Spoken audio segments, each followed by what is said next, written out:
Assalamualaikum warahmatullahi wabarakatuh. Good morning, everyone. How are you keeping today? I'm fine and nice to meet you. Okay, before start our lesson today, we will pray together.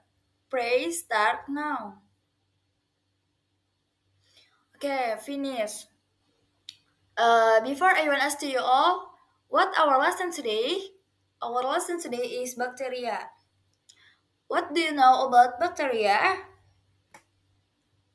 Okay, bacteria is an organism that was the most numerous and widespread comparison to other organisms on Earth. Bacteria are living group are very small, which is a single celled. So to see him have to use a microscope. General characteristic of bacteria are unicellular organisms, prokaryotic, life-free, or parasitic, generally do not have chlorophyll, variegated from and solitary life, colonized, freely symbiosis, subprottic, parasitic, or pathogenic is humans. Reproduction or bacteria is done in two ways. The first asexual and the secondly sexual. The first asexually reproduction is done by binary fission or splitting, and the secondly where sexual where where sexual reproduction or genetic recommendation parasexual. So, in bacteria, there is structure and the function. And the structure from bacteria, there are six. The first, a hole in a cell. The secondly, cell wall. The third, cytoplasm. The fourth, plasma membrane. And the five, villi. And the six, flagella. Okay, uh, the next, I want to explain about characteristic of bacteria. Characteristic of bacteria, there are six.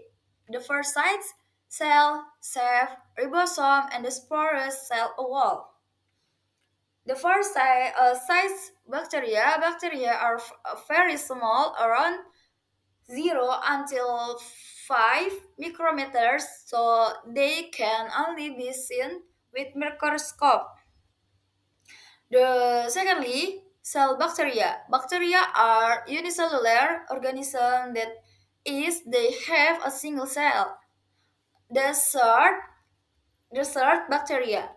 Bacteria have various shapes, such as around coccus bacteria, Eros bacilli, and spiral or helix spirates. Okay, the four, ribosome. Ribosome bacteria have which play a role in protein synthesis. The five is endospores. Endospores is if condition are not good, bacteria can form endospores to protect themselves from heat and natural disturbances.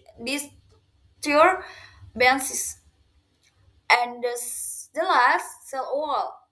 Cell wall bacteria have cell wall composite of peptidoglycan and mucopolysaccharides.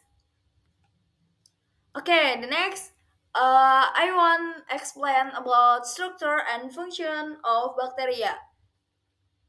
The first, I want to explain about a hole in a cell.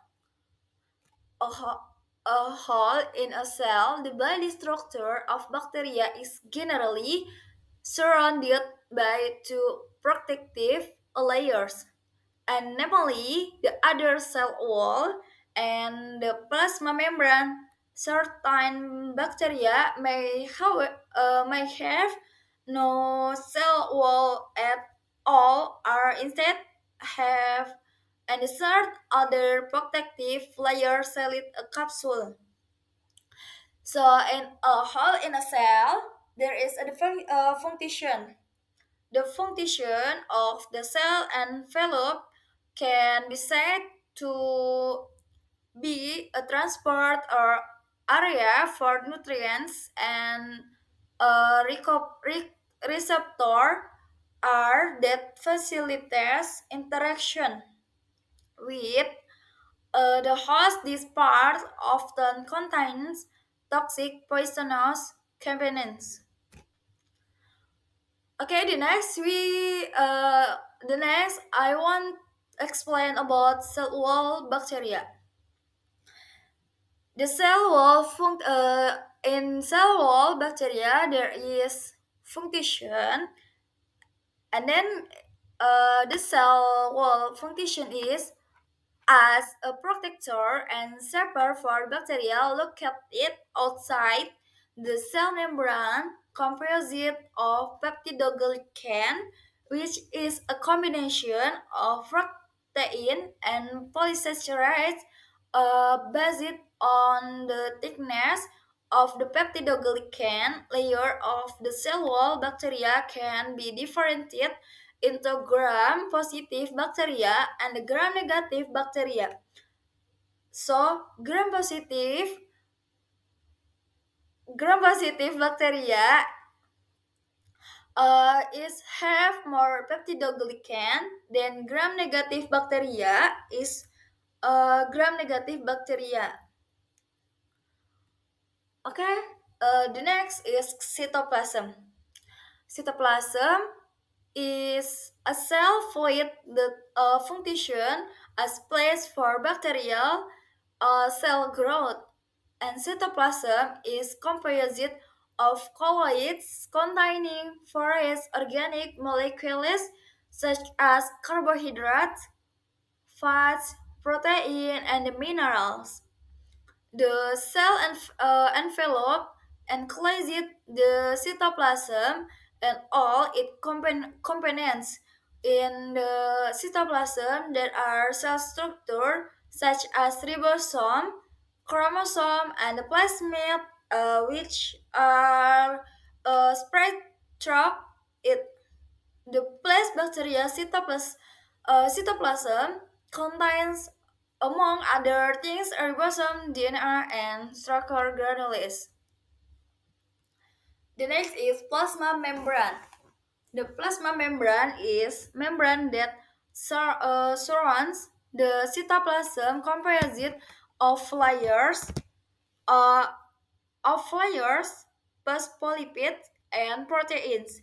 So, also, so, and the plasma membrane is selectively permeable and function to regulate the exchange of substances between cell and their environment. So the next is pili. The pili are small, hair-like mold emerge from the outer cell surface and are shorter than flagella. So one part of the bacterial cell structure function too. There are the first is half bacteria stitched to cell and the other surfaces. So the secondly, linking during conjunction, in which two bacteria exchange DNA and fragments. The pili without many pathogenic bacteria lost their ability to infect because they cannot attach to other tissues. So the last, there are flagella. What is that flagella? The flagella are hair-like structure on the surface of bacteria that can be found at one end of the bacteria. So both ends of the bacteria and throughout the surface of the bacteria, flagella function the function flagella to provide a means of documentation for bacteria. But not all bacteria have them. This part of the bacteria body will place it with a propeller, like movement to help the bacteria move toward nutrients away from toxic chemicals and toward like in some bacteria. Okay, after explain, in the bacteria also there is a concoction from bacteria are ubiquitous microscopic organisms that play a vital role in various ecological processes. They exhibit a remarkable diversity in size and metabolic capability, allowing them to thrive in a wide range of environment. While some bacteria are pathogenic and cause disease, many other are beneficial. So, contributing to nutrient cleaning, food production, and human health. Understanding the biology of bacteria is essential for developing effective strategies to combat infectious diseases, harnessing their potential for bioteknology and appreciating their significance in the ecosystem. Okay, uh, okay, maybe that's enough from me. If there are still error in a word, please forgive me. More or less, I'm sorry. Wassalamualaikum warahmatullahi wabarakatuh.